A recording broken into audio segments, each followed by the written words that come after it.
On a peaceful morning, while markets open as normal and politicians exchange customary handshakes, Canada makes a step that the United States never imagined it would dare to do. It is not loud, but it is strategic. This is the type of maneuver that not only disrupts trade deals, but also shakes economies. It's not just about tariffs. It's about power plays, billion-dollar industries, and political personalities clashing on a global scale. The United States felt they were in control until Canada changed the script. And what comes next? It's about to become nasty. The spark? A 25% levy on Canadian goods was announced without warning. The U.S. portrays it as a national security action, citing trade imbalances and the need to defend American workers as is customary. But make no mistake, this is not about security, it's all about control. Tariffs are more than simply figures on paper. These are economic weapons. They don't strike like earthquakes. However, the harm is almost as severe. $300 billion in commodities pass the U.S.-Canada border each year. We are talking about automobiles, steel, aluminum, and even basic foodstuffs. For Canada, this is more than simply an economic setback. It is personal. Jobs are on the line. Entire industries are at risk. But here's something the U.S. didn't expect. Canada is not going to beg. While Washington celebrates its harsh attitude, Canada is contemplating a comeback. The United States expects Canada to negotiate, maybe beg. Instead, Canada strikes back hard. However, this is not an emotional experience. It's precise, strategic, and ruthless. Instead of arbitrarily imposing taxes on U.S. goods, Canada seeks maximum impact. American bourbon is tariffed. Florida orange juice is tariffed. What about electric automobiles, particularly Teslas? Direct strike. Why do these items exist? Because they are pressure points. Bourbon enters Kentucky, Mitch McConnell's backyard. Orange juice enters Florida, a key electoral battleground. Tesla? That is not simply a firm. It's America's technological crown gem. Canada isn't simply fighting back. They are conveying a message. We know where it hurts and aren't scared to press down. And just like that, the trade war is no longer hypothetical. It is real. And it is personal. When Canada pursues Tesla, it is not a coincidence. It's a brilliant move in economic warfare. Tesla relies on Canadian-controlled materials: nickel, lithium, and aluminum. These are not just resources, they are the lifeblood of electric car manufacture, and now Canada is in control of the faucet. Here is the ripple effect. Higher material costs lead to higher automobile prices and slower sales. Investors become concerned. Consumers become frustrated. Competitors begin circling like sharks. However, Canada is not just interested in Elon Musk's financial success. They are targeting America's sense of invincibility.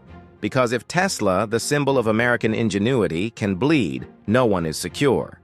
Tesla represents simply the top of the iceberg. The whole North American car industry is in danger of being destroyed. Here's something most folks don't realize. A single vehicle part might traverse the US-Canada border 8 times before it is done.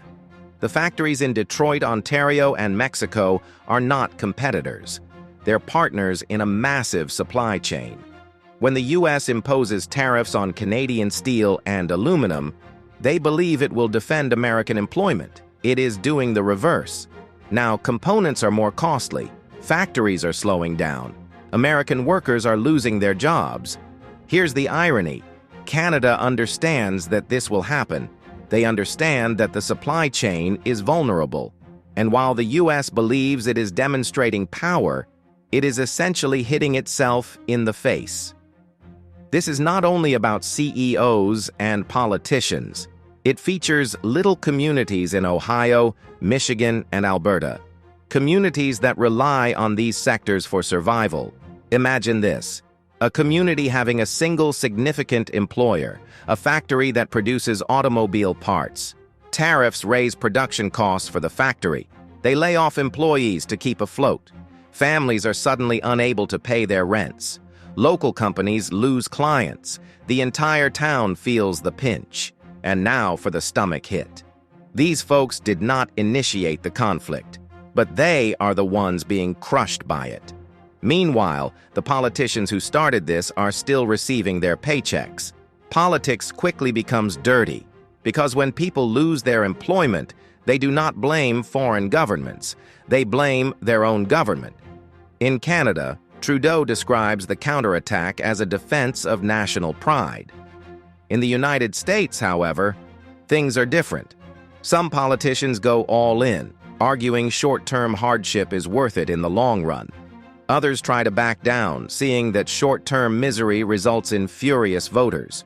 When voters are outraged, they attend town halls. They demand answers. They vote. This is no longer merely an economic fight. It's a political grenade ready to detonate. While everyone's monitoring the car sector, Canada has a secret weapon: energy. The United States relies significantly on Canadian oil, gas, and power. And if Canada wants, it can turn off the tap. Imagine this: gas prices double overnight, power outages in northern U.S. states throughout the winter. Inflation is soaring.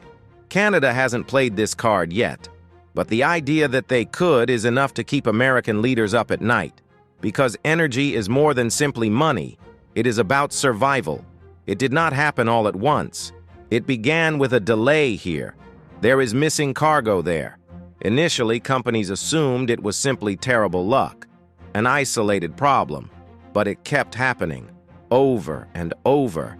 Parts that would normally arrive in 2 days are now taking 2 weeks, or not coming at all. Auto factories, production lines are being paused because they are lacking a single $5 component.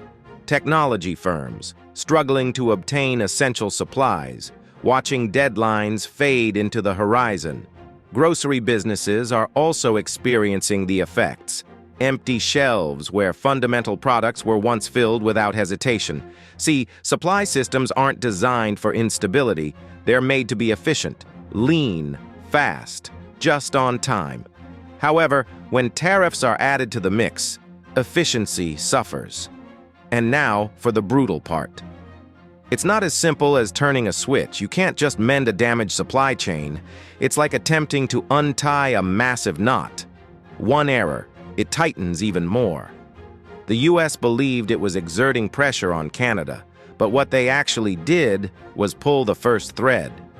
Now the whole thing is unraveling. While politicians offer speeches and companies calculate data, the true impact is felt in the same spot every time: people's wallets. At first, it appears subtle. Perhaps your favorite cereal is somewhat more pricey. Maybe your food cost feels a little greater than normal. Maybe the new phone you've been saving for? Now it is beyond my grasp. But then it snowballs, because it's more than one thing. It is everything. Food prices are higher. Gas, upper. Utilities, upper. Even random items like batteries, light bulbs, and everyday household items, everything costs more. Here's the worst part. Wages aren't rising to match. People begin making trade-offs. Skip the trip, delay automobile repair, buy less, save less money, worry more. This is neither an economic theory nor an abstract policy discussion. This is actual life. Millions of individuals are finding it increasingly difficult. Behind the scenes, in offices with polished wood desks and flags attached to lapels, the political games have begun. See, trade conflicts are about more than simply money. They are about power, influence, and control. The United States expected Canada to play nice, to back down, and to understand their position. Instead, Canada is flipping the board, forging new trade agreements with Europe, strengthening economic links with Asia, exploring relationships that exclude the United States totally. And guess what? It works. While American authorities try to handle the impact, Canada is forming partnerships, quietly, strategically, because they know something that Washington did not expect. You do not have to win every battle to win the war. You only need to outlast your opponent. And for now, Canada is playing the long game. While politicians hurl insults, business boards are in full crisis mode. Because here's the deal. Markets loathe uncertainty. What about tariffs? They are like putting fuel on a fire. What about automakers like Ford and General Motors? Money is being lost as supply systems break. What about technology companies? As crucial resources become scarce, production costs rise dramatically. Retail brands? Customers are already tightening their belts. Thus, prices must be raised accordingly. Behind closed doors, CEOs are scrambling. Emergency meetings? Late-night calls to suppliers?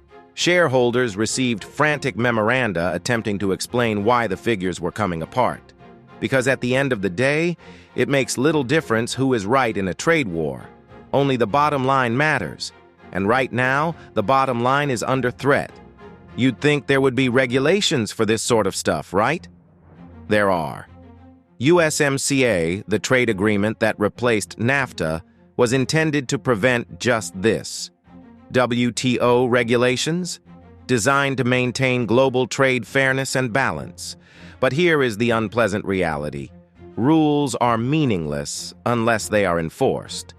Both the United States and Canada are currently preparing legal action. Trade attorneys go through thousands of pages of agreements.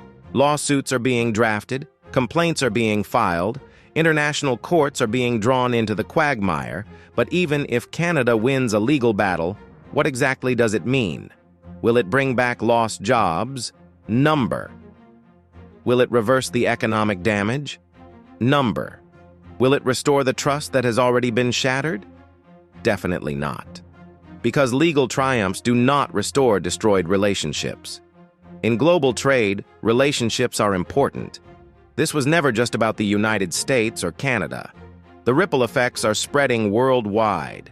Europe is keeping a tight eye on things, modifying trade policy and searching for ways to narrow the gaps that have been left.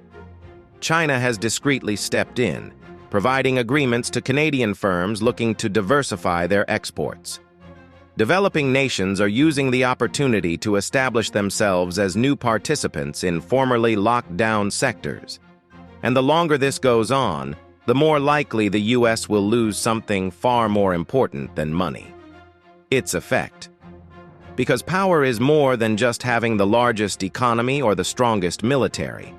It's about trust, dependability, and leadership. And when it falls, it is nearly hard to reconstruct. So, where does this end? The reality is, nobody knows. Best case scenario? Both parties acknowledge the harm, get down at the table, and negotiate a ceasefire. What's the worst case scenario? The trade war spins out of control, engulfing additional nations, collapsing markets, and precipitating a global crisis. But here's what no one wants to confess. It could be too late. Even if all parties reach an agreement tomorrow, what about the shutdown factories? They won't reopen overnight. What about the lost jobs? They don't miraculously return. What about the trust? Gone. Because economic destruction does not strike like a bomb.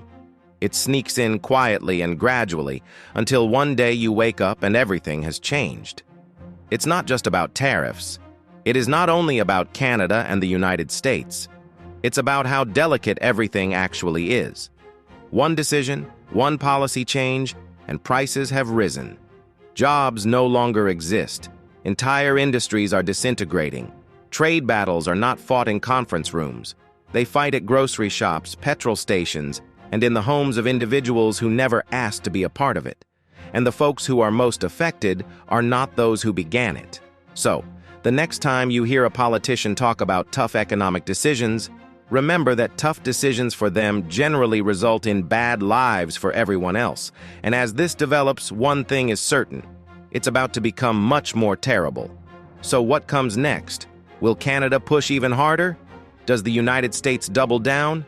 Is this simply the beginning of something much bigger? Let us be honest.